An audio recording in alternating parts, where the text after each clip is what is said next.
Pour cette dernière vidéo, j'aimerais revenir sur l'ensemble de cette aventure pour vous donner nos impressions et quelques chiffres qui nous semblent marquants. Pour arriver à notre première destination, le réel point de départ de notre parcours à vélo, nous avons dû traverser la France en train depuis Clermont-Ferrand, puis la Belgique et puis les Pays-Bas.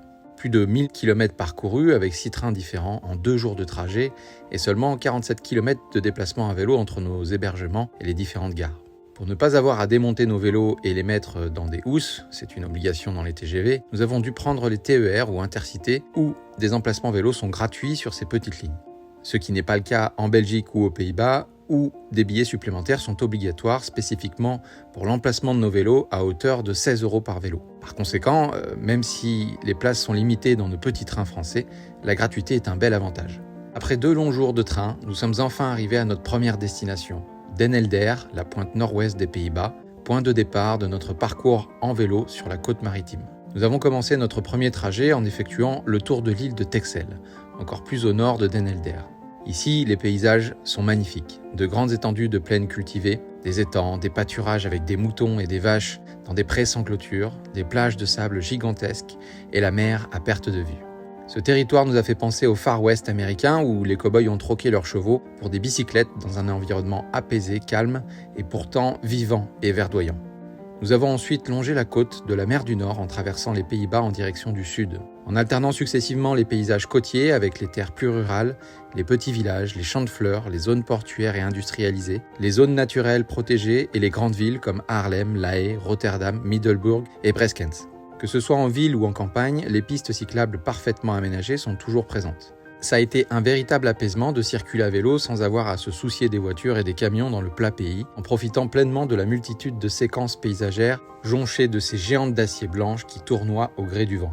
Nous garderons particulièrement en mémoire la réserve naturelle de Morianshoeft, en plein cœur des îles portuaires du Zeeland, entre mer et étang, véritable refuge pour la flore et la faune aviaire. Mouettes, goélands, hérons, aigrettes, cormorans, oies sauvages et cigognes occupent autant le ciel que la terre. Un petit havre de paix fantastique, au milieu des champs, des grues, des containers et des éoliennes.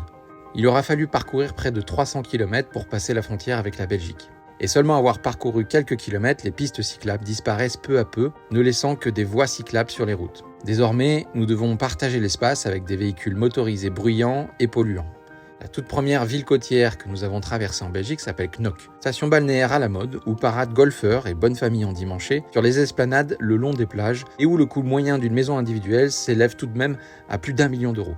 Le Monaco belge n'était pas le lieu idéal pour devoir réparer une crevaison. En à peine plus de 80 km, nous avions déjà traversé la Belgique pour retrouver les côtes françaises et quitter la véloroute de la mer du Nord, l'Eurovélo 12, pour poursuivre notre parcours sur la vélo maritime longeant la Manche. En arrivant près de Dunkerque, nous commençons à apercevoir les vestiges de la Seconde Guerre mondiale. Bunkers, canons et anciennes batteries d'artillerie allemande émergent ponctuellement des dunes enherbées du littoral flamand. Une halte était impérative sur le point le plus proche des côtes anglaises, sur le cap Grinet, situé entre Calais et Boulogne-sur-Mer. Depuis ce cap, lorsque le ciel est dégagé, il est possible d'observer les falaises de Folkestone et Abbotscliff, situées à seulement 30 km de distance des côtes françaises. Nous avons même eu le privilège d'apercevoir un phoque nageant nonchalamment entre les rochers au pied de la falaise où nous nous tenions à 45 mètres de hauteur.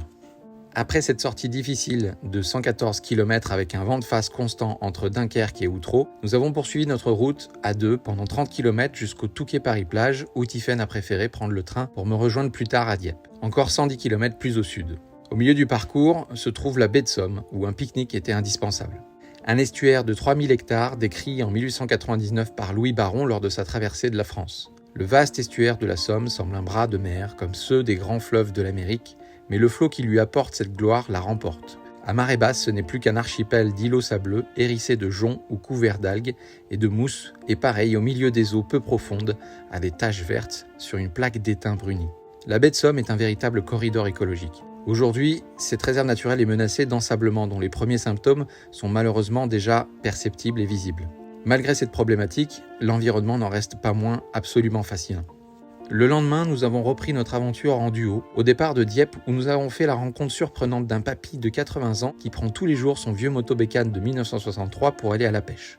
Cette fois, nous nous sommes éloignés de la côte maritime pour s'abriter le plus possible du vent et emprunter la véloroute du Lin jusqu'à Fécamp. Un très beau parcours dans les terres aménagées sur l'ancienne voie de chemin de fer parsemée de champs de lin, d'étangs, de pisciculture et de parcelles de cresson, reliant Pourville-sur-Mer à Fécamp sur 75 km.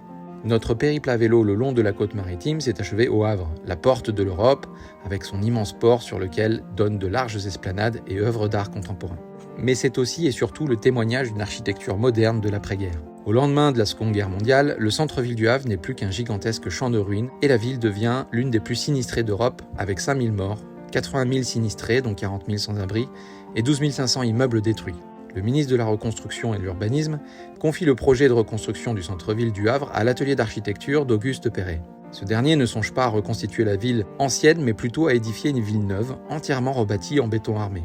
Le Havre fait alors l'objet d'une expérience de reconstruction unique en son genre par son étendue, les procédés urbanistiques, la cohérence constructive et les techniques de préfabrication, lourdes ou structurelles. Ce caractère architectural si particulier confère une homogénéité de traitement des îlots bâtis et une certaine équité dans l'attribution des logements. Ici, il est impossible de distinguer les riches des pauvres, puisqu'ils habitent tous des immeubles identiques. Après avoir parcouru plus de 400 km sur les côtes françaises, et après avoir contemplé une dernière fois la Manche depuis le port du Havre, il était temps de rentrer. Et c'est avec une pluie constante que nous avons entamé notre retour sur Paris, avec une première étape à Rouen en suivant la Seine à vélo. Un parcours assez peu agréable au départ du Havre où nous suivions les routes départementales très fréquentées par les poids lourds, mais qu'il est devenu de plus en plus en s'approchant de Rouen où la Seine était enfin visible et où les routes étaient apaisées en traversant de petits villages pittoresques dans les terres au cœur de la Normandie. Nous nous souviendrons certainement très longtemps de notre arrivée par la gigantesque zone industrielle de Rouen sous une pluie diluvienne après plus de 120 km, une expérience sportive dans des conditions météorologiques extrêmes. Notre unique salut résidait dans des pauses stratégiques abritées pour s'hydrater et s'alimenter.